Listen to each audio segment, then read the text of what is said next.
Chaque année, le plan d'eau portuaire de Brazzaville ne cesse de se dégrader à cause de l'étiage dû à la sécheresse prolongée du lit du fleuve Congo, mettant ainsi au sec toutes les installations portuaires qui d'ordinaire sont à flot. Le beach de Brazzaville, par exemple, qui sert de trafic entre Brazzaville et Kinshasa, demeure fermé depuis le mois de mars dernier jusqu'à ce jour. L'eau baisse dans ce secteur à une vitesse moyenne de 5 cm par jour et elle baissera ainsi jusqu'à la première quinzaine du mois d'août. Cette situation est la conséquence directe de plusieurs années passées sans avoir dragué le plan d'eau portuaire afin de ramener le courant vers les quais et favoriser ainsi l'autodragage. C'est d'abord une zone morte, il faut d'abord le signaler. Vous voyez que quand le courant quitte le port public depuis Chakuna, le bras qui alimente le port, et au niveau de la gare à passagers, le courant est quasiment dévié vers le large.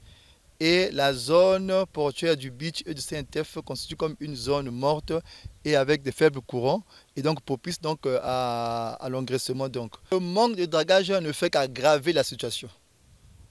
Parce que quand on drague et on permet donc au courant donc de transiter donc par le beach. Et pourtant, le dernier dragage réalisé dans le cadre du 10e FED, Fonds européen de développement, a produit des résultats escomptés. Aujourd'hui, ces résultats sont en perte, faute de relais. La durée de la navigation au niveau du beach est en train d'être réduite à cause de l'étiage prolongé. Vous savez, avec le financement FED, nous avons eu à créer donc un couloir depuis la gare à passagers jusque vers la zone de Mamuata. Et donc on a drainé donc le courant tout le long donc du beach. Quand nous avons fait ce dragage-là, nous avons connu au moins près de 4 à 5 ans sans qu'il y ait transfert du beach. Vous avez vu qu'à l'heure actuelle, on a dû donc transférer le trafic du beach au niveau de la gare à passagers. On a fermé le beach depuis le 9 mars. Vous voyez que de mars donc à septembre, on a près de 7 mois d'interruption.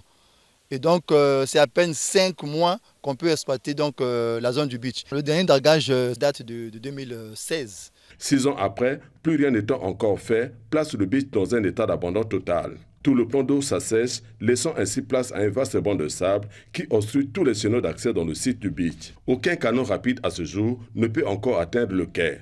Le trafic Brazzaville-Kinshasa transféré dans le site de la gare à passagers le demeure jusqu'à ce jour. Le fait de ne pas draguer, ça fait que le sable s'accumule. C'est comme si c'était un frein. Et donc au fur et à mesure, le sable continue donc à se déposer. Avant, le sable s'arrêtait en aval du beach. Là, maintenant, le sable a dépassé le beach et a même gagné les voies navigables. Vous voyez, donc le manque de dragage ne fait qu'aggraver cette situation-là. Bien que la situation s'annonce grave, tout est encore possible pour les décideurs de sauver le beach de Brazzaville du phénomène d'ensablement récurrent. Actuellement, ce qu'il faut conseiller, c'est un dragage de grande envergure. Parce que vous avez vu que les installations portuaires, même le ponton est fait pour flotter. Quand le ponton touche le fond, ce n'est pas bon. À défaut de financement pour draguer les sites portuaires, le GISEVN, service inter-État en charge de l'entretien des voies d'eau, s'en remet à la nature. L'eau peut remonter, mais le sable restera toujours au fond. Et on connaîtra toujours le même problème l'année prochaine.